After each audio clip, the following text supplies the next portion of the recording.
आता मी या जिल्ह्याचा पालकमंत्री, आता पालकमंत्री आपल्या साहेबांनी आग्रह करून बोलवलं मी तुला काहीतरी केलं पाहिजे,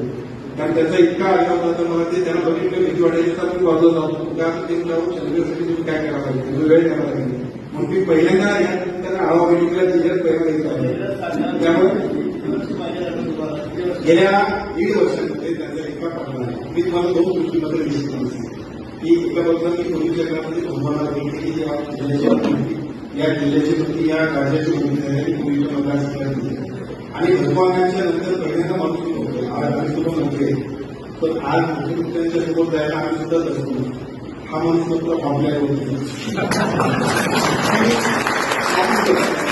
जे काय सांगेल ते समोरच्या बाजूला कोणी म्हणावं असं महाराष्ट्रात आता एवढे आमदार ते आपल्या सगळ्या प्रश्नांना न्याय द्यायची आतापर्यंत कधीच मिळाली नाही एवढी मोठी संधी या निमित्तानं चंद्रबाबा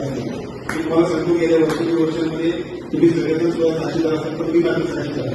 एका बाजूला महाराष्ट्राची मुख्यमंत्री आणि दुसऱ्या बाजूला गोव्याची मुख्यमंत्री दोघांना आणून आमच्या सगळ्यांचं डोकं उठून शंकरमध्ये पर्यटन किती चालू शकते हे सगळ्यांचं सगळं दाखवलं आमदार आणि इंडस्ट्रीच्या दृष्टिकोनातून डेव्हलपमेंट करण्यासाठी अतिशय चांगल्या धावपळ करतायत. चंदगडच्या विकासासाठी त्यांची धावपळ निश्चितपणे झालेली आहे. त्याच्यानंतर रस्त्याचे प्रश्नाचे सोडवण्यासाठी खर्च करतायत. याचा अभ्यास आहे चंदगडला जगाच्या नकाशावरती सर्वात प्रगती पथावरून जाण्यासाठी लोकप्रतिनिधींची धडपड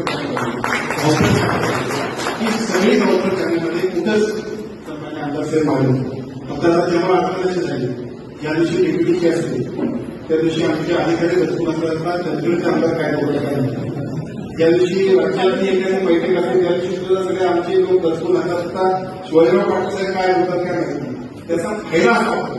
आपली प्रश्न सहजपणानं बेस व्हॅल्यू राखतात तसे सहजपणानं त्यांचा फक्त एकूण त्या स्वभाव शैलीमुळे संबंधांमुळे अतिशय चांगल्या पद्धतीने होतात. आजपर्यंतच्या चंदगडच्या एकूण विकासाला गती मिळाली नाही त्याच्यापेक्षा शतपटीने गती मिळण्याची हीच एक संधी आहे. आपली विनंती